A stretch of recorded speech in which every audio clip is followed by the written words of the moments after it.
Ma sœur jumelle est venue me rendre visite à l'hôpital, le corps couvert de bleu.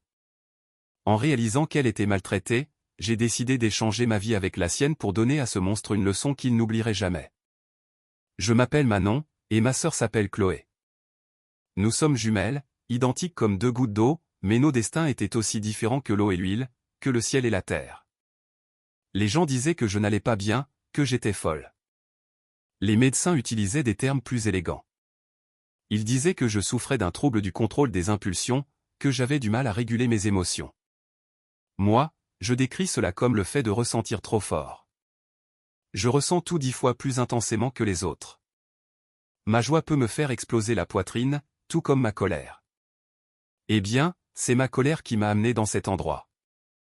À 16 ans, j'ai cassé le bras d'un garçon du quartier avec une chaise. Il ne m'avait rien fait à moi, il avait seulement attrapé ma sœur Chloé par les cheveux et essayait de la traîner dans une ruelle sombre. Chloé ne faisait que pleurer, et j'ai senti le sang bouillir dans ma tête. Je ne me souviens pas exactement de ce que j'ai fait. Je me souviens seulement du bruit sec d'un os qui se brise, du cri du garçon et des yeux horrifiés des gens qui me regardaient. Ils ne le regardaient pas lui, ils me regardaient moi. Ils m'ont traité de démon.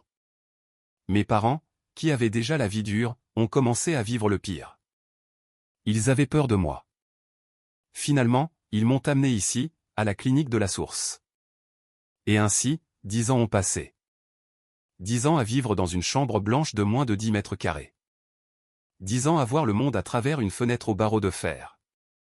10 ans où mes seuls amis furent les médicaments et les cris sans âme des autres patients. Mais pour être honnête, cet endroit ne me déplaît pas. C'est calme, personne ne m'embête. J'ai le temps de lire et de faire de l'exercice. Ces 10 dernières années, je me suis entraîné chaque jour. Je faisais des tractions en utilisant les barreaux de la fenêtre comme barre. Je faisais des abdominaux, n'importe quoi pour brûler l'énergie qui bouillonnait en moi. Mon corps était mince, mais dur comme de la pierre. Le seul cadeau que cette décennie d'enfermement m'ait offert est probablement une force physique que beaucoup d'hommes dehors envieraient. Je n'avais qu'une seule douleur, une seule préoccupation, ma sœur Chloé. Ma sœur, elle avait hérité de toute la bonté de ma mère, et moi de toute la férocité de mon père. Elle était douce comme l'eau, incapable de blesser les sentiments de quiconque. Le jour où ils m'ont emmené, elle a pleuré jusqu'à n'avoir plus de larmes. Manon, ça aurait dû être moi qui parte. Je suis inutile. Je l'ai giflé. La seule fois de ma vie où je l'ai frappé. Si tu redis cette stupidité, je m'évaderai et je t'étranglerai. Tu dois vivre. Tu dois être très heureuse. Vivre pour nous deux. Elle me l'a promis. L'année suivante, elle est venue me voir avec un homme, disant qu'elle allait se marier. Il s'appelait Julien. Il était beau et grand, mais son regard n'était pas honnête. Ses yeux bougeaient sans cesse et quand il me regardait, je sentais une subtile supériorité et du mépris. J'ai serré fort la main de ma sœur. Je n'aime pas cet homme. Réfléchis-y encore, petite sœur. Chloé a seulement souri avec tristesse. Avec la chance que j'ai, c'est déjà bien que quelqu'un veuille m'épouser. Nos parents sont âgés et il a promis de bien prendre soin de moi. Je voulais crier. Je voulais briser la vitre qui nous séparait, mais que pouvais-je faire? J'étais la folle. Quel poids pouvaient avoir mes mots? Le mariage a eu lieu et je n'ai pas pu y assister. Chloé venait me voir tous les mois. Elle apportait toujours un cadeau, comme des croissants et une baguette fraîche. Elle parlait de sa nouvelle vie. Elle se vantait d'être enceinte. Elle parlait aussi de sa fille, Léa. Sa voix s'efforçait de paraître joyeuse. Mais je suis Manon, son autre moitié. Je savais qu'elle mentait. Chaque fois qu'elle venait, elle était un peu plus maigre. Les cernes sous ses yeux étaient plus sombres et son sourire était fragile et douloureusement forcé. Elle portait toujours des chemises à manches longues boutonnées jusqu'au cou, même en plein été sous un soleil de plomb. Je lui ai demandé plusieurs fois, mais elle disait toujours qu'une femme mariée devait s'habiller avec modestie. Mensonge, elle cachait quelque chose. Aujourd'hui, c'était de nouveaux jours de visite. J'ai attendu dès la première heure du matin. Le ciel dehors était gris comme mon cœur. J'avais un pressentiment terrible. La rage que j'avais réprimée pendant 10 ans commençait à s'agiter. C'était comme une bête affamée, tapie, attendant qu'une seule goutte de sang ne tombe. Et je savais qu'aujourd'hui, cette goutte de sang allait tomber.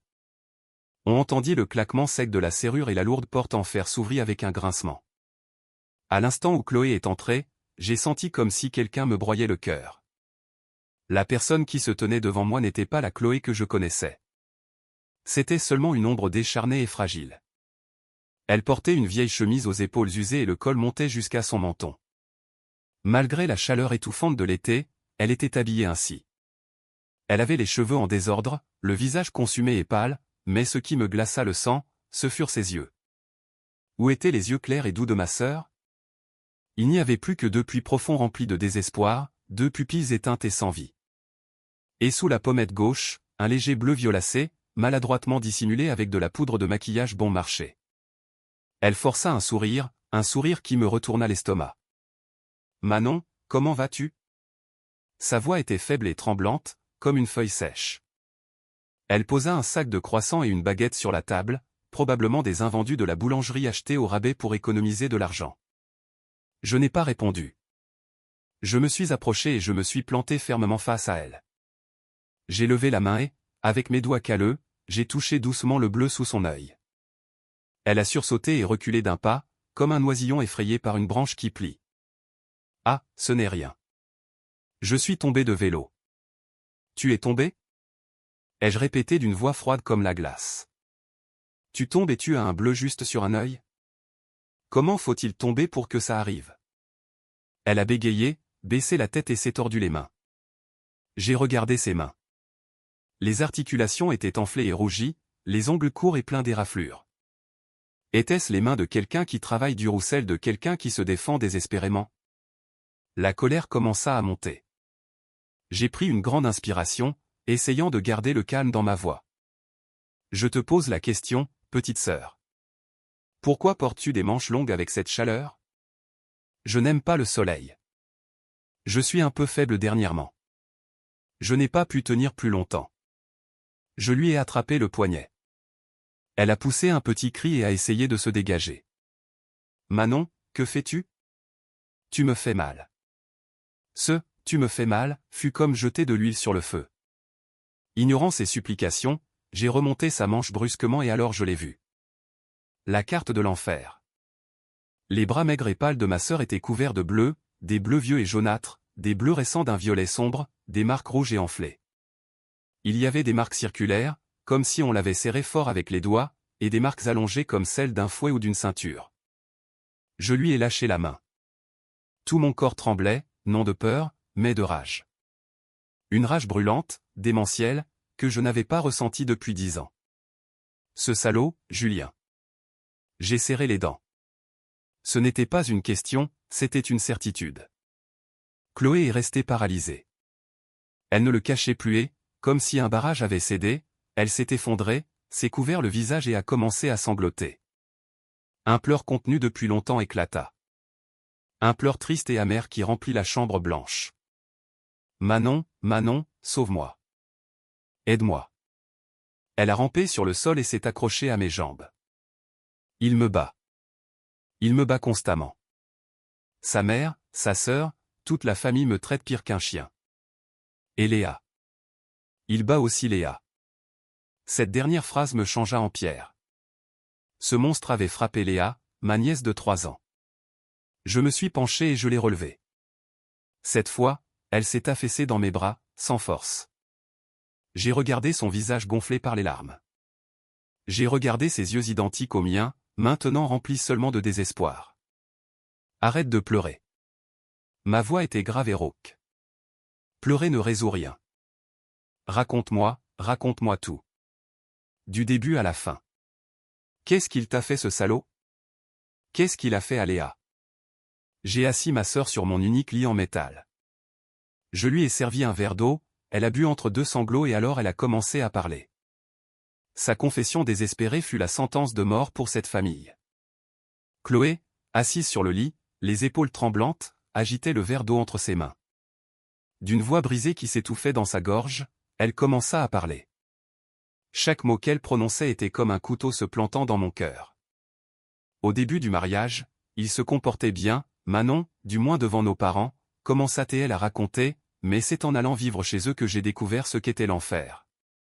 Son mari, Julien, était un joueur compulsif. En tant que simple ouvrier d'usine, il gagnait un salaire misérable, mais chaque soir il le flambait dans les paris sportifs et les jeux d'argent. L'argent de notre mariage, il a tout dépensé en 3 mois. Elle sanglota. Quand je lui ai fait une remarque, il m'a giflé. C'était la première fois.